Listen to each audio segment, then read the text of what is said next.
지금 이 여름에 우리 하나님께서 은혜를 엄청 준비하고 계시니까요. 수련회에 안 오면, 특별한 밤 부흥에 안 오면 뭐다? 손해다. 꼭 기억하시기를 우리 예수님의 이름으로 축복합니다. 아멘. 청년이 무엇으로? 라는 제목으로 함께 말씀을 묵상하며 은혜를 나누겠습니다.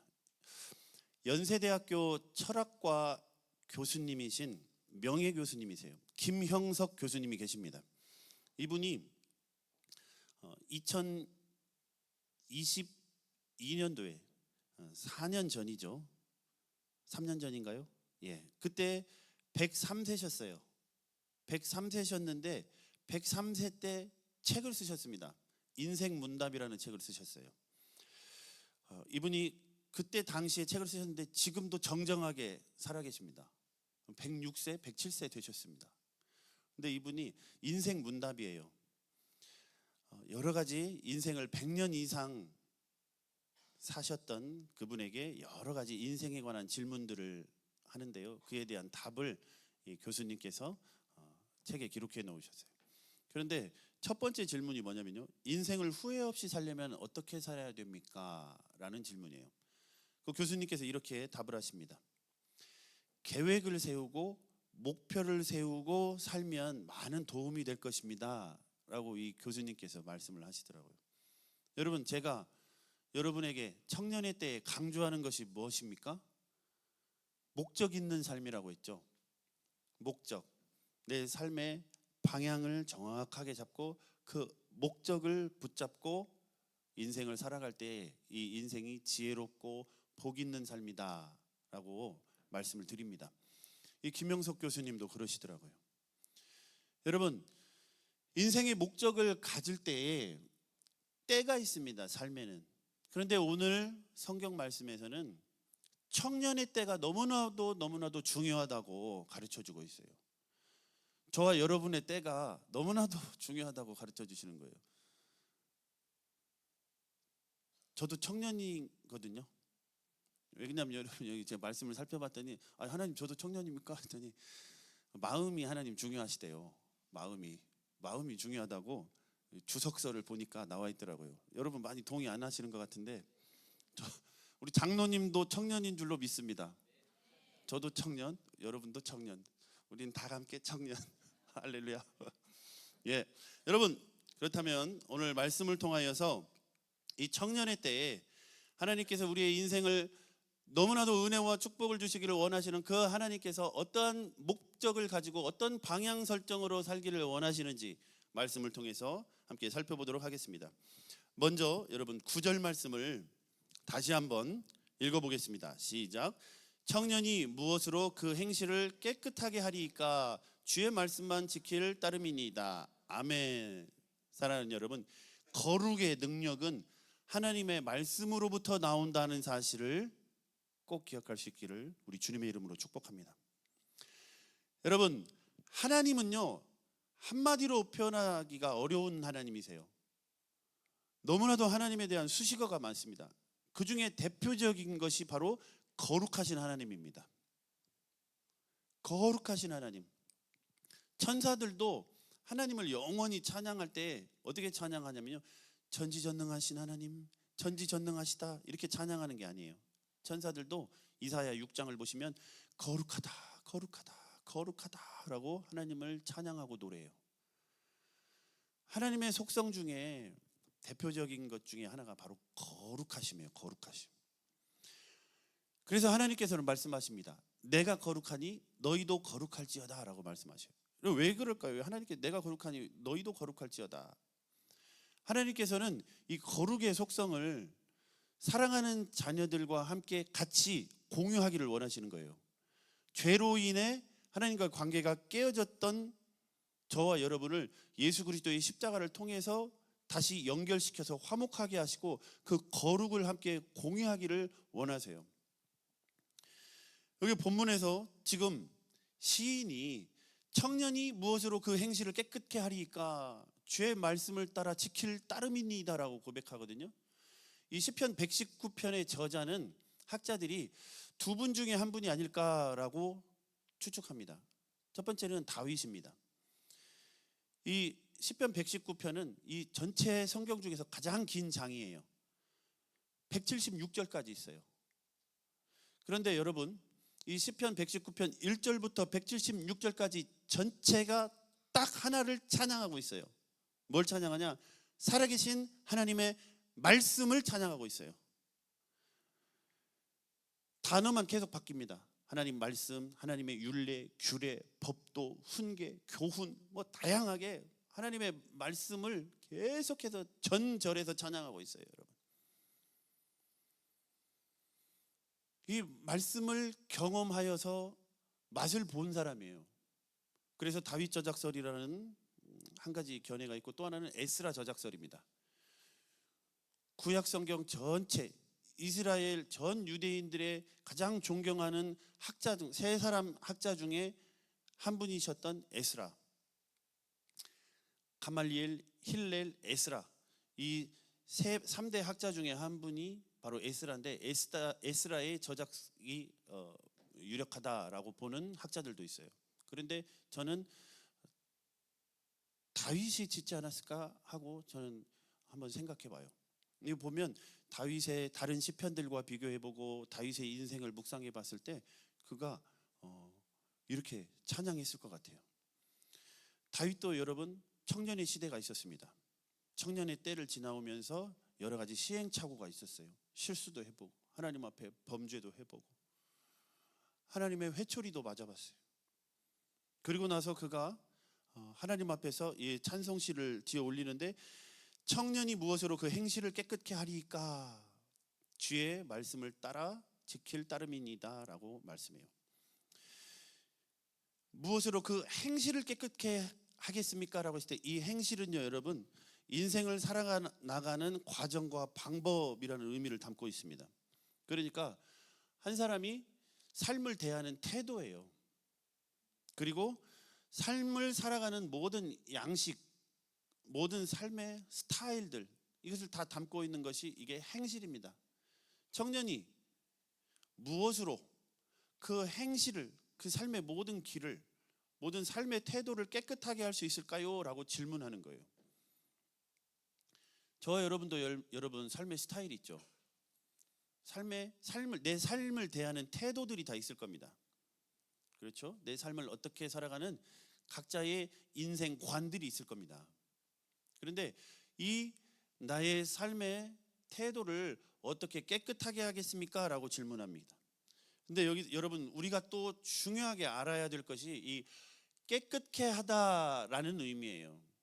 이것은요, 여러분, 하나님 앞에서 어떻게 의롭게 올바르게 할 수 있겠습니까? 라는 질문이에요. 깨끗게 할 수 있겠습니다 라는 질문이.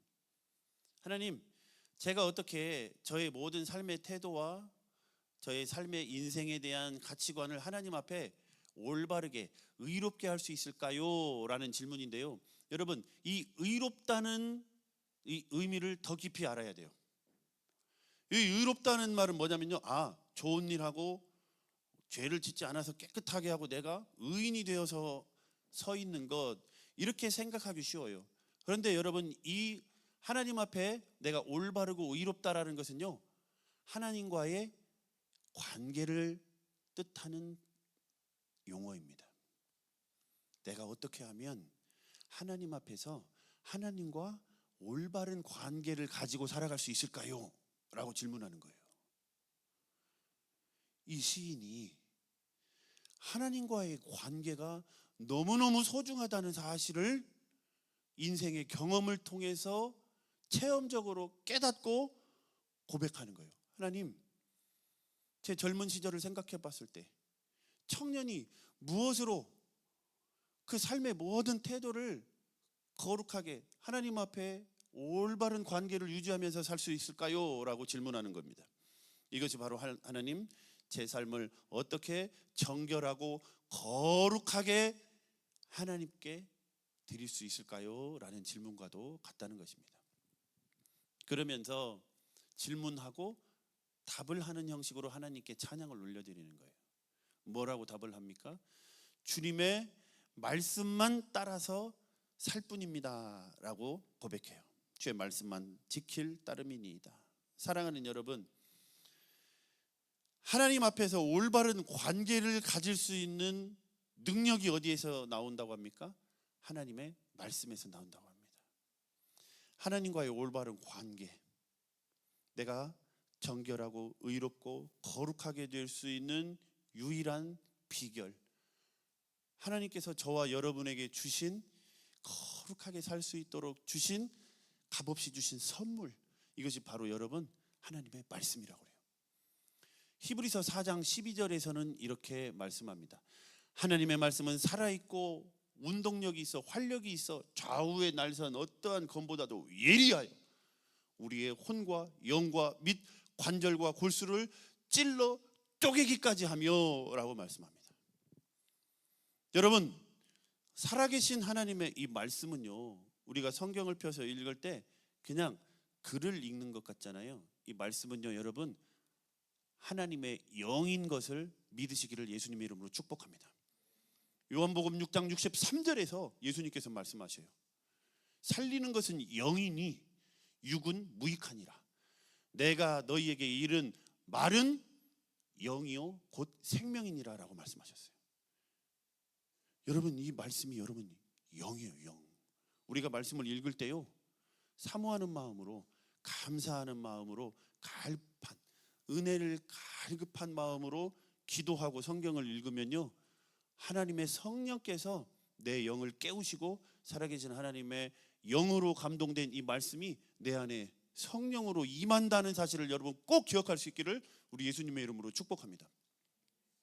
하나님의 말씀이 이렇게 여러분 우리를 거룩하게 하시는 능력이 됩니다. 하나님의 말씀은요, 우리를 거룩하게 살 수 있게 하시는 능력이 될 뿐만이 아니라 여러분 우리를 거룩하게 살 수 있도록 지혜롭게 해주시는 말씀인 것을 믿으시기를 예수님의 이름으로 축복합니다. 여러분, 잠언 2장 6절에서 이렇게 말씀하셔요. 대저 여호와는 지혜를 주시며 지식과 명철을 그 입에서 내십니다 라고 말씀하십니다. 여러분, 하나님의 입에서 무엇이 나옵니까? 하나님의 말씀이 나옵니다. 하나님의 입에서 나온 이 말씀인 이 성경, 이 성경을 늘 가까이 하고 읽고 묵상할 때 여호와께서는 무엇을 주셔요? 지혜를 주신단 말씀이에요. 여러분, 지혜를 얻기를 원하시는 분은 아멘 하겠습니다. 그렇다면 하나님의 말씀을 항상 사모하고 늘 가까이 하고 묵상하시기를 우리 예수님의 이름으로 축복해요. 또한 하나님께서는 이렇게 우리에게 지혜를 주시는데요, 시편 119편 98절에서는 이렇게 말씀합니다. 주의 계명들이 항상 나와 함께하므로 그것들이 나를 원수보다 지혜롭게 하나이다 라고 이 시편 기자가 고백해요. 다윗이 인생 동안에 얼마나 많은 원수들이 있었습니까? 사울도 있었고 또 측근 부하들도 있었고 자기 아들도 자기 목숨을 노리는 원수였어요. 물론 눈앞에 보이는 사람 원수도 있었지만 다윗은 사람 원수보다도 그 배후의 조종자, 우리들의 원수된 원수 마귀를 보고 있는 것이기도 합니다. 원수 마귀보다, 악한 어둠의 권세보다 우리를 지혜롭게 하는 것이 무엇이라고 고백합니까? 바로 이 지혜가 원수들보다도 지혜롭게 하는데 그 지혜는 하나님의 말씀으로부터 나온다고 고백하고 있는 것입니다. 사랑하는 여러분, 말씀과 기도가 이렇게 하나님의 놀라운 능력이 되고 거룩함의 근본 원천이 되는 거예요. 그래서 디모데전서 4장 5절에서도 이렇게 말씀합니다. 하나님의 말씀과 기도로 거룩하여 짐이라. 아멘. 사랑하는 여러분, 시편 기자가 이렇게 고백해요. 청년이 무엇으로 그 행실을 깨끗하게 하리까? 주의 말씀만 지킬 따름이니이다 라고 말씀하셔요. 거룩한 능력, 하나님 앞에 올바로 서서 하나님과의 사랑의 관계, 화평의 관계를 지속시킬 수 있는 이 거룩한 능력이 바로 이 말씀에서 나온다고 고백하고 있습니다. 저와 여러분이 하나님 앞에 거룩한 하나님의 아들로 딸로서 이 거룩의 능력을 하나님의 말씀을 통하여 충만히 공급받게 되기를 우리 예수님의 이름으로 축복합니다. 이어서 우리 10절 말씀을 다 같이 함께 읽어보겠습니다. 시작. 내가 전심으로 주를 찾았사오니 주의 계명에서 떠나지 말게 하소서. 아멘. 사랑하는 여러분, 전심으로 우리에게 주어진 것은 우리 또한 전심으로 받아야 된다는 사실을 성경이 가르쳐주고 있어요. 여러분 한번 생각해 보십시오. 내가 누군가의 관계가 있어요. 그 관계가 형성되고 그 관계가 발전되고 있어요. 그런데 그 대상이 나에게, 그 사람이 정말 정성스럽게 준비한 선물이 있단 말이에요. 정말 정성스럽게 준비한 선물. 그 선물을 나에게 주었을 때 내가 이걸 뭐하러 이렇게 준비했어? 이거 별것도 아니네 하고 헌신짝처럼 그렇게 대한다면 그 선물을 준비한 사람의 마음은 어떨까요? 반대로 내가 정말 정성스럽게 준비한 선물이 있는데 상대방에게 주었을 때 상대방이 보는 둥 마는 둥 하고 그냥 그 선물도 놓고 가버린다면 여러분 어떻겠어요? 마음이 아프겠죠. 하나님께서는 우리를 대할 때 전심으로 대한다는 사실을 여러분 기억하시길 바랍니다.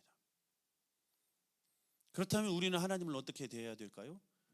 전심으로 대해야 되는 것이, 이것이 상식이에요. 상식. 유치원생도 알아요. 유치원생도. 사랑하는 여러분, 하나님의 말씀을 지키려는 이 시인의 심경이 고백되어지고 있습니다. 하나님과의 인격적인 교제, 그 거룩한 관계를 유지하고 싶어하는 이 시인의 애타는 심령, 몸부림치는 심령이 이 고백에 그대로 담겨져 있어요. 내가 전심으로 주를 찾았사오니 주의 계명에서 떠나지 말게 하소서. 하나님, 하나님 정말 신뢰합니다. 하나님 신실하신 하나님, 고마우신 하나님, 나를 사랑하시는 하나님. 하나님, 제가 그 하나님 관계에서 떨어지기 싫습니다. 그래서 이 시인이 깨달은 거예요. 이 거룩의 능력은 말씀에서 비롯되는데 말씀에서 내가 떨어지면 안 되겠구나. 주의 계명에서 떠나지 말게 하소서라고 고백하는 거예요. 하나님, 이 말씀에서 멀어지지 않게 해주세요. 하나님, 언제나 말씀을 향한 나의 마음이 변질되지 않게 해주세요라고 고백하고 있는 것이에요. 사랑하는 여러분, 성경의 여러 인물들 중에서요, 이 말씀의 소중함을 깨닫고 이 하나님과의 관계의 소중함을 깨닫고 그 관계를 생명처럼 붙들었던 사람들이 여럿이 등장합니다. 그 중에서 여러분 다니엘이라는 인물이 있어요. 다니엘은요 10대 중후반에 바벨론의 포로로 잡혀가요. 유다에서 605년에 1차 포로가 바벨론으로 잡혀가고, 그리고 597년에 여호야긴 왕 때 2차 포로로 바벨론으로 끌려가요. 이 다니엘이 2차 포로로 바벨론으로 끌려갑니다. 약 1500km, 1600km를 끌려가요. 10대 중반인데. 그런데 거기서는 이 10대 중반의 우리 청소년들을 교육을 시킵니다. 바벨론의 우상화 교육, 그리고 바벨론의 모든 선진 교육들을 다 시켜서 리더로 세웁니다. 지도자로 양육해서 다스리는 각 127개의 도로 파견을 보내서 그들을 고위 공직자로 세웁니다. 다니엘과 세 친구들, 사드락과 메삭과 아벳느고도 그 중에서 교육받는 교육생들이었어요. 왕실 교육생들. 여러분은 아시겠지만 다니엘이 뜻을 정해요. 살아계신 하나님의 말씀을 버리지 않으려고 뜻을 정해요. 하나님께서 그 중심을 확인하시는 거죠. 그리고 다니엘과 세 친구를 지방 관리로 세우시고 또 다니엘은 점점 더 높여주세요. 그가 일생 동안 하나님을 경외하면서 말씀을 가까이 하고 묵상하면서 살아갑니다. 나중에는 예레미야 선지자가 기록한 예레미야서까지도 읽으면서 70년 동안 하나님께서 바벨론 포로 생활하게 하신 후에 다시 예루살렘 본국으로 귀환시키겠구나라는 사실을 말씀을 통해서 깨닫고 그 귀환을 위해서 하나님께 간절히 기도합니다. 그러던 중에 다니엘서 6장을 보시면 다니엘이 모든 지방관들 3명의 총독들이 있는 가운데에서도 그 중에 제일이 돼요. 다니엘이. 왕이 다니엘을 모든 지도자들 중에서도 가장 높여줘요. 그런데 그 곁에 있는 같은 리더들이 보니까 여러분 시기하고 질투하겠습니까? 안 하겠습니까? 그래서 모든 뒷조사를 다 해요. 그런데 놀라운 일이 일어납니다. 다니엘서 먼저 6장 3절에 이렇게 말씀하고 있습니다. 다니엘은 마음이 민첩하여 총리들과 고관들 위에 뛰어남으로 왕이 그를 세워 전국을 다스리게 하고자 한지라. 모든 고관들 총리들 중에서도 제일 뛰어나요. 그러니까 시기 질투를 하는 거예요. 그래서 시기 질투하는 총리들과 고관들이 다니엘이 뒷조사를 합니다. 철저하게 뒷조사를 해요. 그런데 다니엘서 6장 10절에서는 다니엘서 3장 이후로 말씀은 어떻게 기록하냐면요, 그를 아무리 조사해봐도 아무 허물, 아무 근거, 아무 고발할 증거를 찾지 못하였다라고 성경이 가르쳐주고 있습니다. 털어서 먼지 안 나오는 사람 없다고 하는데 다니엘은 정말 뒷조사를 철저하게 해봐도 허물이 없는 거예요. 아무 허물, 아무 근거, 아무 고발할 죄목이 없는 거예요. 그러니까 이 시기 질투하는 고관들이 다니엘의 허물 중에서 딱 한 가지, 원래 허물이 아닌데 이들이 허물로 만들어버리죠. 여호와 살아계신 하나님을 향하여 기도하는 습관이 있는 것을 이들이 발견을 해요. 그래서 악한 꾀를 냅니다. 왕을 사용합니다. 왕이시여, 왕이 다스리는 나라에 왕 말고 다른 기도를 하고 다른 신을 섬기는 악한 사람이 있습니다. 그 사람이 있을 때는 왕이시여, 사자굴에 던져넣는 형벌이 있어야 되는 줄로 아렵니다. 이렇게 해서 왕이 그렇게 하시오 해서 왕이 조서를 써서 어인을 찍습니다. 이것은 왕이 한 번 찍은 것은 왕이라도 다시 변개할 수가 없는 거예요. 그런데 여러분, 놀라운 일이 일어나요. 다니엘이요, 이 왕이 이 명령을, 어명을 선포한 줄도 알고, 그럼에도 불구하고 다니엘은요, 여러분, 살아계신 하나님을 경외하고 하나님의 계명에서 떠나지 아니하고 하나님과의 올바른 관계를 지키기 위해서 그의 목숨을 겁니다. 다니엘서 6장 10절입니다. 다니엘이 이 조서에 왕의 도장이 찍힌 것을 알고도 자기 집에 돌아가서는 윗방에 올라가 예루살렘으로 향한 창문을 열고 전에 기도하던 대로 하루 3번씩 무릎을 꿇고 기도하며 그의 하나님께 감사하였더라. 아멘. 아멘. 사랑하는 여러분, 다니엘의 마음이요, 하나님을 향하여서 전심이었어요. 나를 포로로 이 멀리 타국까지 인도하여 주셔서 그 처음의 위기, 모든 박수와 술객과 점치는 자들, 바벨론에 있는 모든 지혜자들이 다 느부갓네살 왕의 칼 아래 꿈을 해석하지 못해서 다 죽어나가는 마당에 하나님께서 나와 우리 세 친구와의 합심 기도를 들으시고 그 꿈을 환상 가운데 밝히 보여주셔서 우리의 생명을 구원하여 주셨을 뿐만이 아니라 하나님을 위하여 바벨론의 총리와 고위직에서 하나님 영광을 위해서 쓰임받게 하신 하나님, 그 하나님께서 나를 이렇게 사랑해 주셨는데 나는 하나님을 배신할 수 없지라는 이 마음이 점점 커져서 하나님을 향한 전심이 되어버렸어요. 그래서 이 다니엘서 6장 사자굴에 들어갈 위험에 빠졌어도 다니엘은 하나님을 향한 그 전심을 지켜냈던 거예요. 사랑하는 여러분, 하나님께서 다니엘에게 이렇게 놀라운 은혜와 축복을 주셨는데 저와 여러분에게는 하나님께서 어떠한 은혜와 축복을 전심으로 주셨을까요? 그것은 저 십자가에 매달리신 예수 그리스도인 줄로 믿습니다. 사랑하는 여러분, 하나님의 전심은요, 예수 그리스도 그분께 담겨져 있었어요.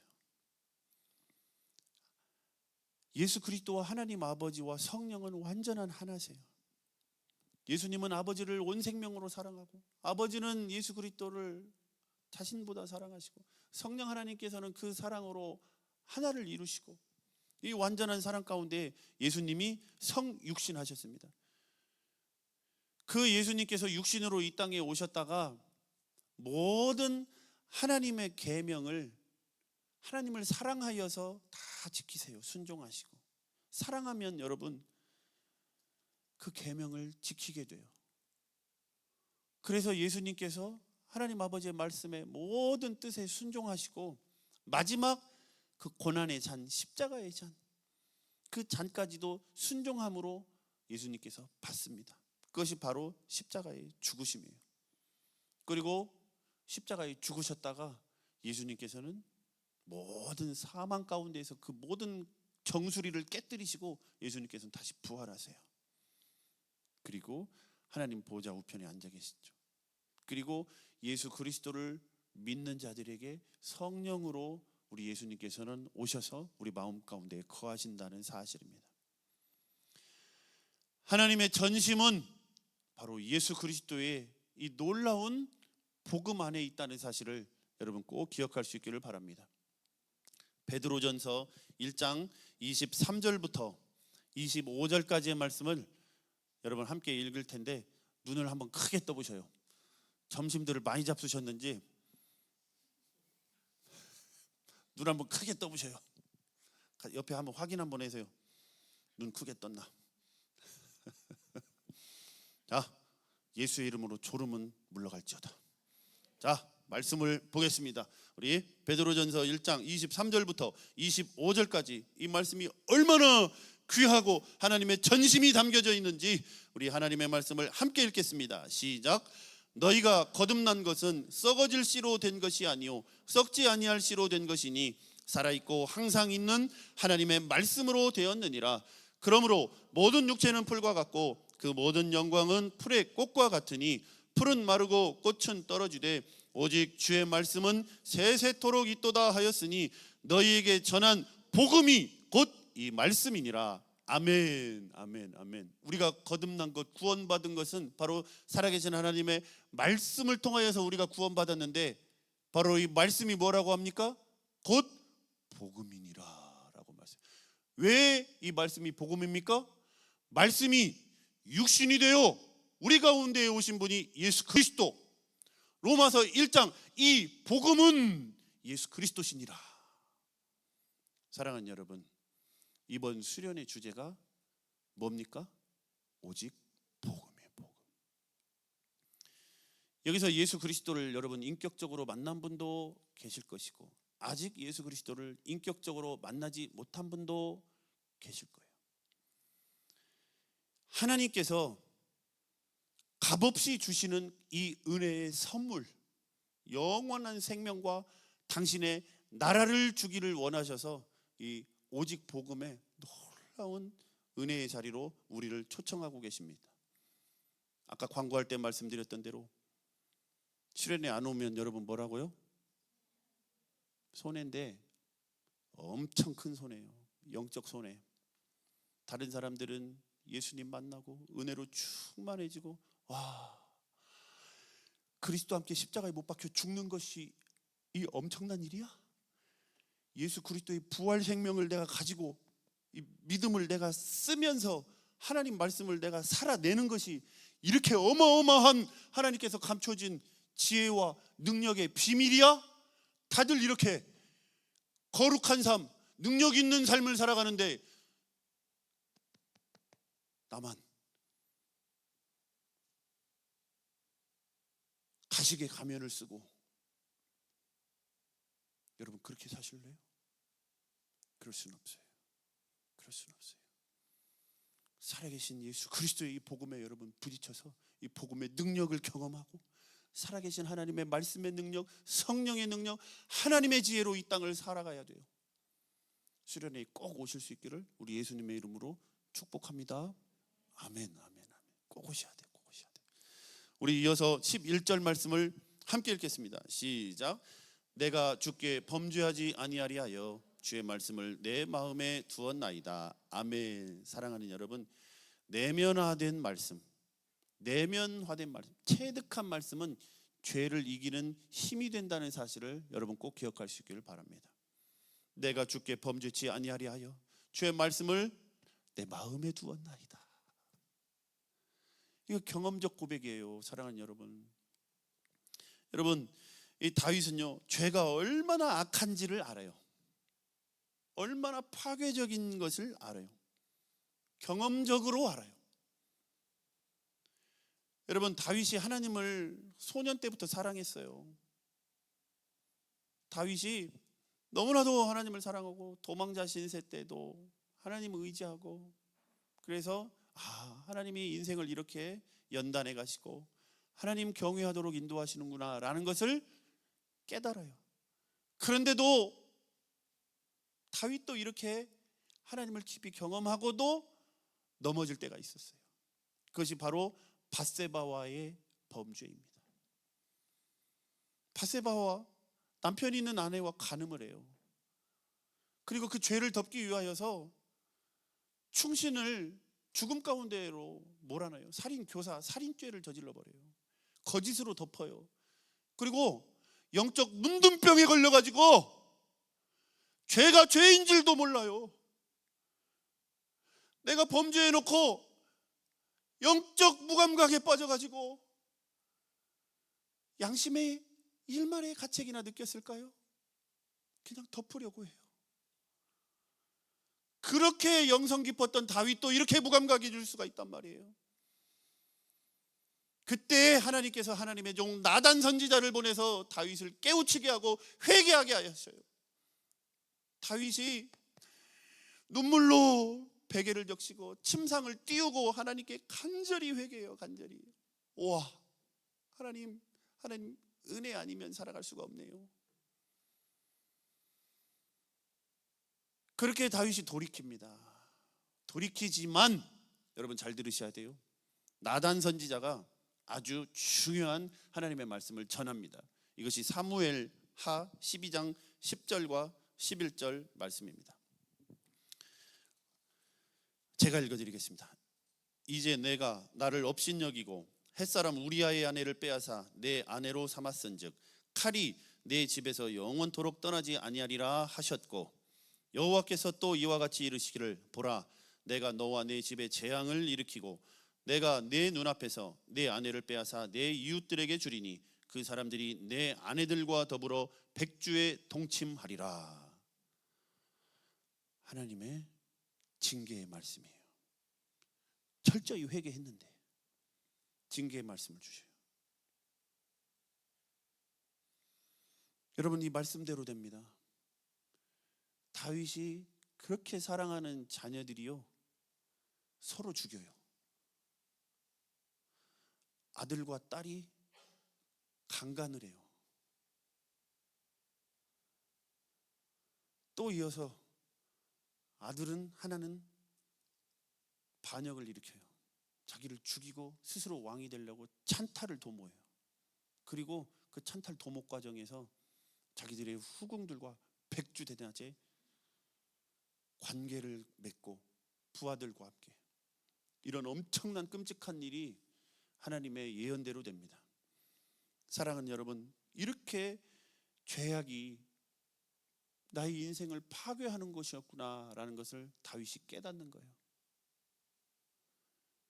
그게 하나님의, 살아계신 하나님의 이 말씀이 얼마나 엄중하시고 우리의 인생을 때로는 보호하시고 은혜와 축복으로 인도하시는 것을 다윗은 그의 긴 인생을 통하여서 경험적으로 체득을 해요. 그리고 내면화가 돼요. 살아계신 하나님의 말씀이 말씀 되신 거예요.